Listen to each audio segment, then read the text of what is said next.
بسم اللہ الرحمن الرحیم۔ سورۃ الزمر میں اللہ پاک فرماتے ہیں، اس کتاب کا اتارنا اللہ تعالی غالب بحکمت کی طرف سے ہے۔ یقیناً ہم نے اس کتاب کو آپ کی طرف حق کے ساتھ نازل فرمایا ہے، پس آپ اللہ ہی کی عبادت کریں، اسی کے لیے دین کو خالص کرتے ہوئے۔ خبردار، اللہ تعالیٰ ہی کے لیے خالص عبادت کرنا ہے، اور جن لوگوں نے اس کے سوا اولیاء بنا رکھے ہیں اور کہتے ہیں کہ ہم ان کی عبادت صرف اس لیے کرتے ہیں کہ یہ بزرگ اللہ کی نزدیکی کے مرتبے تک ہماری رسائی کرا دیں، یہ لوگ جس کے بارے میں اختلاف کر رہے ہیں، اس کا سچا فیصلہ اللہ خود کرے گا۔ جھوٹے اور ناشکرے لوگوں کو اللہ تعالیٰ راہ نہیں دکھاتا۔ اگر اللہ تعالیٰ کا ارادہ اولاد ہی کا ہوتا تو اپنی مخلوق میں سے جسے چاہتا چن لیتا، لیکن وہ تو پاک ہے، وہ وہی اللہ تعالیٰ ہے، یگانہ اور قوت والا۔ نہایت اچھی تدبیر سے اس نے آسمانوں اور زمین کو بنایا، وہ رات کو دن پر اور دن کو رات پر لپیٹ دیتا ہے، اور اس نے سورج چاند کو کام پر لگا رکھا ہے، ہر ایک مقررہ مدت تک چل رہا ہے۔ یقین مانو کہ وہی زبردست اور گناہوں کا بخشنے والا ہے۔ اس نے تم سب کو ایک ہی جان سے پیدا کیا ہے، پھر اسی سے اس کا جوڑا پیدا کیا، اور تمہارے لیے چوپایوں میں سے 8 نر و مادہ اتارے۔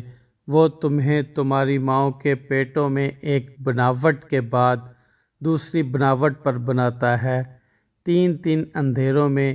یہی اللہ تعالیٰ تمہارا رب ہے، اس کے لیے بادشاہت ہے، اس کے سوا کوئی معبود نہیں، پھر تم کہاں بہک رہے ہو؟ اگر تم ناشکری کرو تو یاد رکھو کہ اللہ تعالیٰ تم سب سے بے نیاز ہے، اور وہ اپنے بندوں کی ناشکری سے خوش نہیں، اور اگر تم شکر کرو تو وہ اسے تمہارے لیے پسند کرے گا، اور کوئی کسی کا بوجھ نہیں اٹھاتا۔ پھر تم سب کا لوٹنا تمہارے رب ہی کی طرف ہے، تمہیں وہ بتلا دے گا جو تم کرتے تھے، یقیناً وہ دلوں تک کی باتوں کا واقف ہے۔ اور انسان کو جب کبھی کوئی تکلیف پہنچتی ہے تو وہ خوب رجوع ہو کر اپنے رب کو پکارتا ہے، پھر جب اللہ تعالیٰ اسے اپنے پاس سے نعمت عطا فرما دیتا ہے تو وہ اس سے پہلے جو دعا کرتا تھا اسے بھول جاتا ہے، اور اللہ تعالیٰ کے شریک مقرر کرنے لگتا ہے، جس سے اوروں کو بھی اس کی راہ سے بہکائے۔ آپ کہہ دیجئے کہ اپنے کفر کا فائدہ کچھ دن اور اٹھا لو، آخر تو دوزخیوں میں سے ہونے والا ہے۔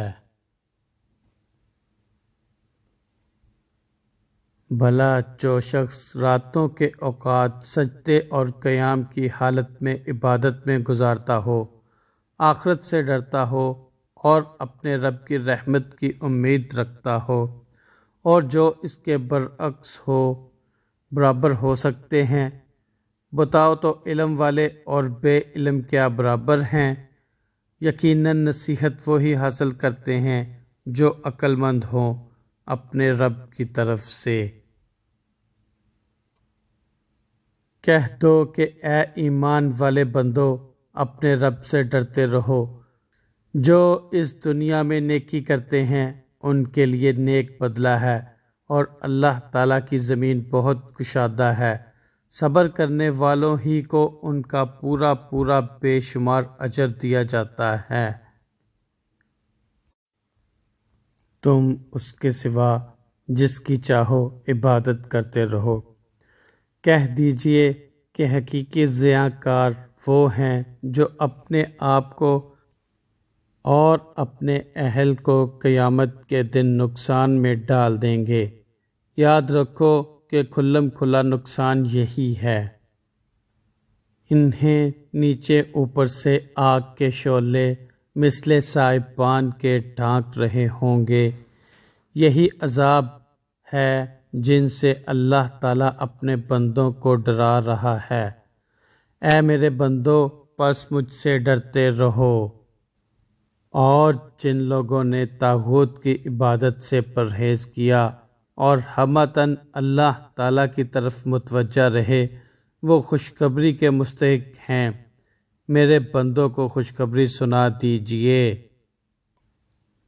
جو بات کو کان لگا کر سنتے ہیں، پھر جو بہترین بات ہو اس کی اتباع کرتے ہیں، یہی ہیں جنہیں اللہ تعالیٰ نے ہدایت کی ہے اور یہی عقل مند بھی ہیں۔